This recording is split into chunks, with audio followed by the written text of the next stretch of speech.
বন্ধুরা, আজকে আপনাদের সামনে আমি একটা আশ্চর্যজনক ঘটনা বলবো। এই ঘটনাটা হলো একটি হাফেজে কোরআন মেয়ে কোরআন তেলাওয়াত করতে করতে কি করে সে জানোয়ার হয়ে গেল, আর কেনই বা তার উপরে আল্লাহ সুবহানাহু ওয়া তাআলার এত বড় আযাব এলো।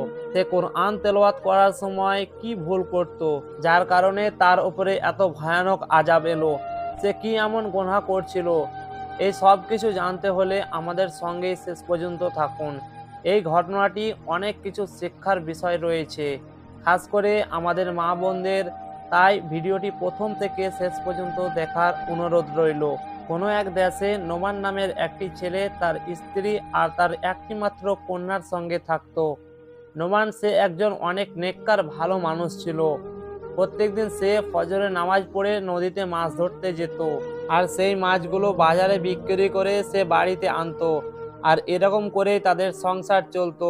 নোমানের স্ত্রী অনেক লোভী আর বদমেজাজি ছিল। এরপর একদিন নোমান তার স্ত্রীকে বলে, আজ আমার শরীর ভালো নেই, আমি আজকে নদীতে মাছ ধরতে যাব না, আজ ঘরে আমি একটু আরাম করব। নোমানের কথা শুনে তার স্ত্রী অনেক রেগে যায় আর তাকে বলে, তোমার কখনো মাথায় ব্যথা হয়, কখনো পেটের ব্যথা হয়, না হলে অন্য কোনো বাহানা করে তুমি কাজের বায়না করো, কাজে না যাওয়ার জন্য তুমি বিভিন্ন রকমের বাহানা খুঁজে বেড়াও। নোমান তার স্ত্রীকে বলল, না, আমি সত্যিই অসুস্থ আর আমার শরীর ভালো নেই। তার স্ত্রী বলল, ঠিক আছে, যাও, আমারও আজকে শরীর ভালো নেই, আমিও আজকে ঘরে বসে থাকবো, কোনো কাজ কাম কিছুই করব না।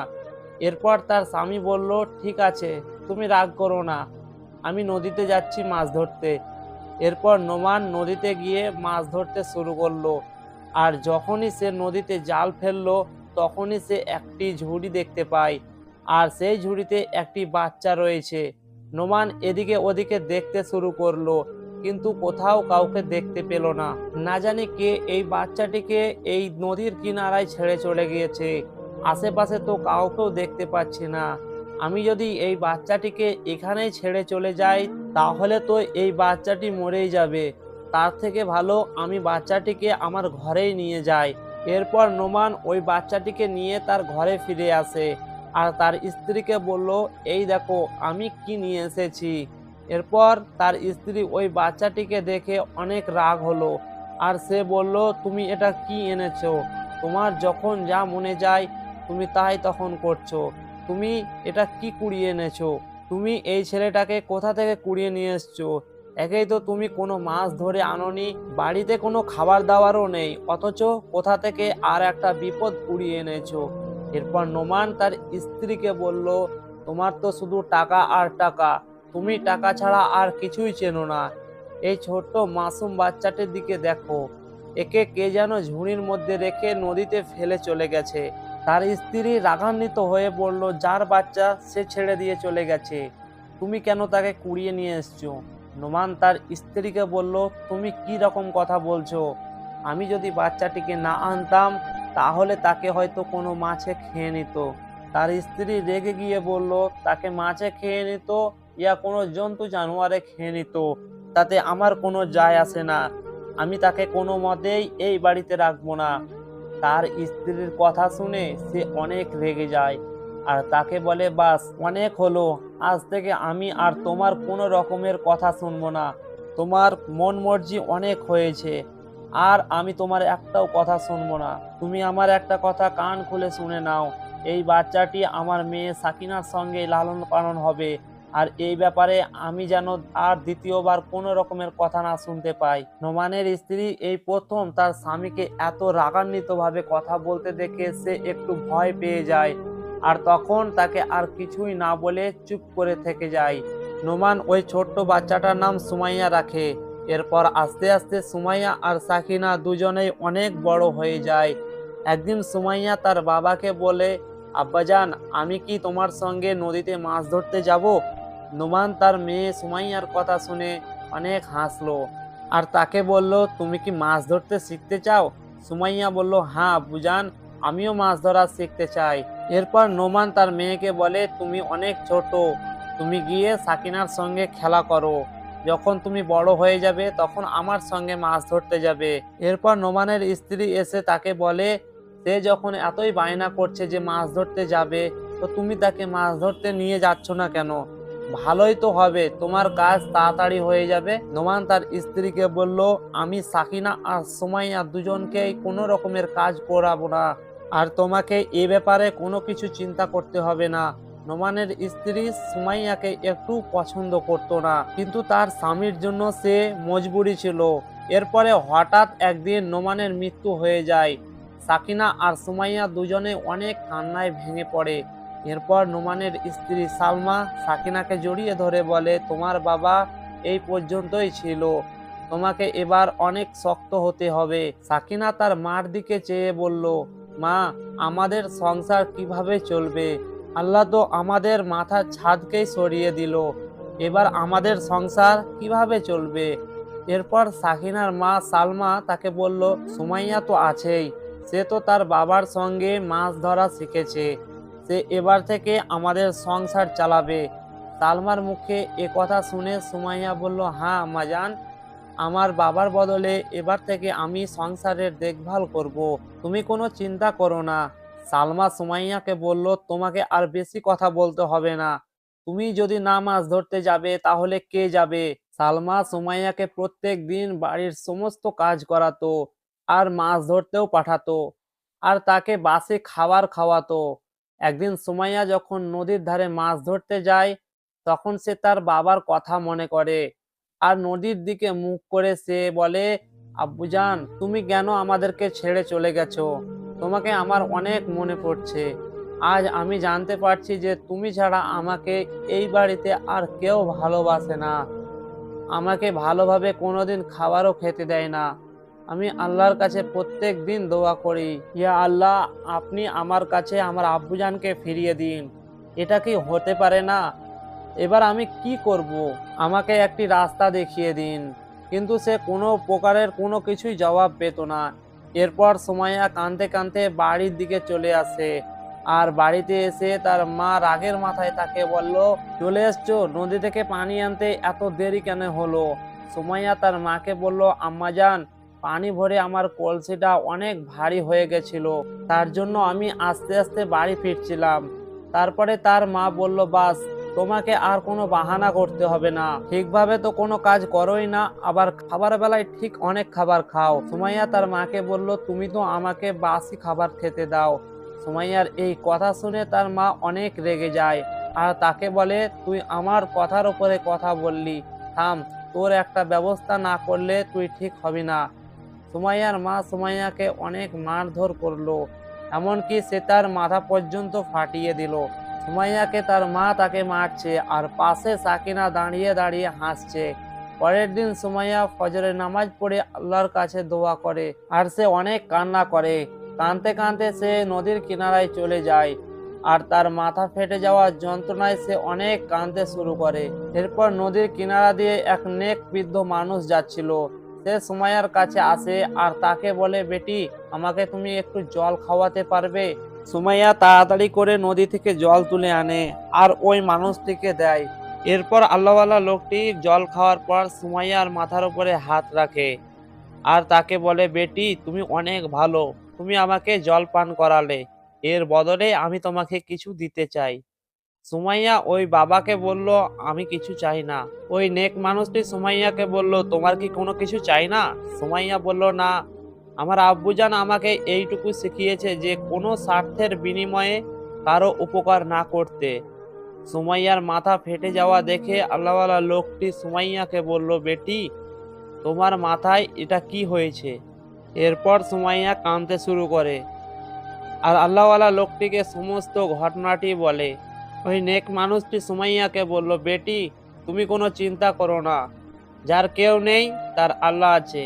নদীর পাশেই একটি ছোট্ট ঘর আছে আমার, ওই ঘরেই আমি থাকি। তোমার ব্যাপারে এইরকম কথা শুনে আমার অনেক খারাপ লাগলো। তোমার মা তোমার সঙ্গে এত নিষ্ঠুরভাবে আচরণ করেছে, আমি তোমার জন্য আল্লাহর কাছে দোয়া করব। আজকের পর থেকে তোমার চোখের জল যে বার করবে, যে তোমাকে যন্ত্রণায় ফেলবে, যে তোমার উপরে অত্যাচার করবে, যার কারণে তোমার চোখের জল পড়বে, তার গলা থেকে শুধু শুয়োরের আওয়াজ আসবে। আর আল্লাহ সুবহানাহু ওয়া তাআলা তোমার গলার আওয়াজ অনেক সুরিলা করে দেবে। আর তুমি যখনই কোরআন তেলাওয়াত করবে তখনই তোমার আওয়াজ শুনে যে কোনো লোকে তার চিন্তা ভাবনা ছেড়ে তোমার কাছে চলে আসবে তোমার কোরআন তেলাওয়াত করা শুনতে। এতটুকু বলে ওই আল্লাহওয়ালা লোকটি তার নিজের রাস্তা দিয়ে চলে যায়। আর সুমাইয়া তার বাড়ির দিকে রওনা হয়ে যায়। যেতে যেতে সুমাইয়া কোরআন তেলাওয়াত করার খুব ইচ্ছে হলো। আর সে যখন কোরআন তেলাওয়াত করা শুরু করে তখন তার গলা থেকে এত সুন্দর সুর বার হচ্ছিল যে নিজেই অবাক হয়ে যায়। আর তার এই সুন্দর সুর শুনে আশেপাশে থাকা পাখিরাও তার কাছে এসে মনোযোগ সহকারে কোরআন তেলাওয়াত করা শুনতে শুরু করে। এরপর সুমাইয়া যখন তার বাড়ি যায় তখন তার মা রাগে অনেক ফুলে যায় আর তাকে বলে, চলে এলেন মহারানী, এতক্ষণ ধরে কি করছিলি? সুমাইয়া হাসি মুখে তার মাকে বলল, মা, নদীর ধারে আমার সঙ্গে একজন নেককার মানুষের সঙ্গে দেখা হয়। সে আল্লাহর অনেক ইবাদত করে। সে যদি মনে করে তো বড় থেকে বড় রোগ এক মুহূর্তেই ভালো করে দিতে পারে। সুমাইয়ার কথা শুনে তার মা বলল, কি আজে বাজে কথা বলছো? এটা কি কখনো হতে পারে? যাও তাড়াতাড়ি করে বাড়ির সমস্ত কাজকাম করো, বাড়ির সমস্ত কাজ পড়ে আছে। সুমাইয়া রান্নাঘরে গিয়ে বাসন মাজছিল। এমনতো অবস্থায় সুমাইয়ার হাত থেকে একটি কাঁচের গ্লাস পড়ে ভেঙে যায়। গ্লাস ভাঙার শব্দ শুনে সুমাইয়ার পাশে বসে থাকা সাকিনা সঙ্গে সঙ্গে সুমাইয়ার গালে একটি থাপ্পড় বসিয়ে দেয়। আর সুমাইয়া কাঁদতে শুরু করে আর তার চোখ দিয়ে অনেক জল পড়তে শুরু করে। সুমাইয়ার যখন চোখ দিয়ে জল পড়তে শুরু করে তখনই সাকিনার গলা থেকে শুয়োরের আওয়াজ বার হতে লাগলো। সে যখনই কোনো কিছু বলার জন্য মুখ খুলতো তখনই তার গলা থেকে শুয়োরের আওয়াজ বের হতো। সাকিনার মা এটা দেখে অবাক হয়ে যায় আর সুমাইয়াকে বলে, বল, তুই আমার মেয়ের সঙ্গে এটা কি করছিস? এরপর সুমাইয়া তার মাকে ওই নেককার মানুষটির ব্যাপারে সমস্ত কথা বলছিল। তার মাকে বলে দেয়, আমাকে যখন কেউ কোনো রকমের কষ্ট দেয় কিংবা আমার চোখ দিয়ে কারোর জন্য জল পড়ে তাহলে তার গলা থেকে শুয়োরের আওয়াজ বের হবে। সুমাইয়ার কথা শুনে তার মা তাকে বলে, তুমি এটা কি আজে বাজে কথা বলছো? এরপর সুমাইয়াকে তার মা ঘর থেকে বার করে দেয়। সুমাইয়া এই ঘর থেকে কাঁদতে কাঁদতে বাড়ির বের হয়ে যায় আর একটি গাছের নিচে বসে কোরআন তেলাওয়াত করা শুরু করে। সে যখনই কোরআন তেলাওয়াত করতে লাগলো তখনই তার অতীতে ঘটে যাওয়া সমস্ত ঘটনা সে ভুলে যায়। আর সুমাইয়া যখন তার সুরিলা কণ্ঠে কোরআন তেলাওয়াত করতে থাকে তখন তার ওই কণ্ঠ এক রাজকুমার শুনতে পায়। আর সে তার কণ্ঠ শুনে অনেক মুগ্ধ হয়ে যায়। সে সুমাইয়ার পিছু করতে করতে তার বাড়ি পর্যন্ত চলে আসে। কিছুক্ষণ পর সুমাইয়া তার বাড়ির ভিতর চলে আসে আর ওই রাজকুমার সুমাইয়াদের গেট নাড়া দেয়। এরপর তার মা গেট খুলে দেখে একজন রাজকুমার তার বাড়ির গেটের বাইরে দাঁড়িয়ে আছে। রাজকুমার সুমাইয়ার মাকে বলল, এই গাছের নিচে কে বসেছিল যে কোরআন তেলাওয়াত করছিল? তার আওয়াজ আমাকে এত দূর পর্যন্ত নিয়ে এসেছে। সে কে যে এত সুন্দর কণ্ঠে কোরআন তেলাওয়াত করছিল? রাজকুমারের কথা শুনে তার মা বলল, যাকে আল্লাহ অনেক সুন্দর কণ্ঠ দিয়েছে সে আর কেউ নয়, সে আমার একমাত্র মেয়ে সাকিনা। এরপর রাজকুমার সুমাইয়ার মাকে বলল, আমি আপনার মেয়েকে বিয়ে করতে চাই। এর জন্য আপনি আমার কাছে যা চাইবেন তাই আপনি পেয়ে যাবেন। আমার কাছে অনেক ধন সম্পদ আছে। এটা শুনে সুমাইয়ার মা তার মেয়ে সাকিনার সঙ্গে বিবাহ দেওয়ার জন্য সে রাজি হয়ে যায়। কিন্তু সাকিনার গলার আওয়াজ তো একদম খারাপ ছিল। এরপর সাকিনার আর রাজকুমারের যখন বিয়ের সময় হয়ে যায় তখন রাজকুমারের বাবা সাকিনাকে বলে, বিয়ের আগে আমি একবার তোমার গলার আওয়াজ শুনতে চাই।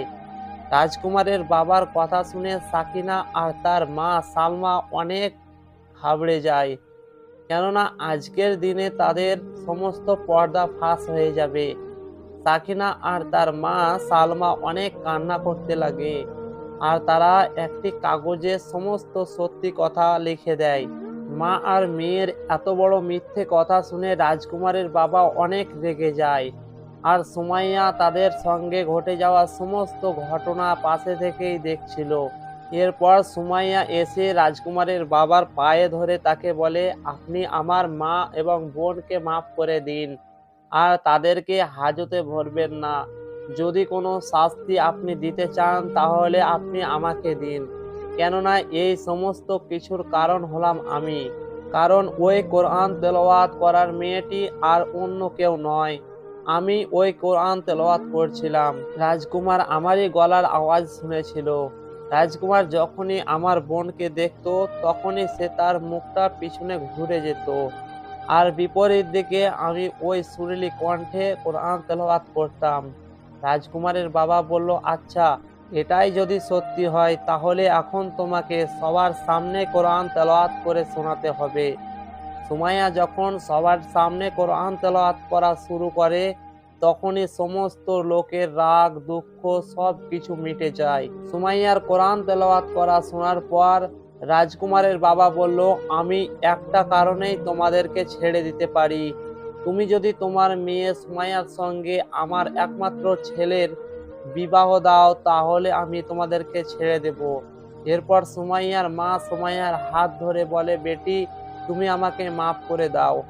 আমরা তোমার উপরে অনেক অত্যাচার করেছি, অনেক জুলুম করেছি, তবুও তুমি আমাকে আর আমার মেয়েকে জানে বাঁচিয়েছো। আর তুমি আমাদের জন্য এ রাজকুমারের সঙ্গে বিয়েতে রাজি হয়ে যাও।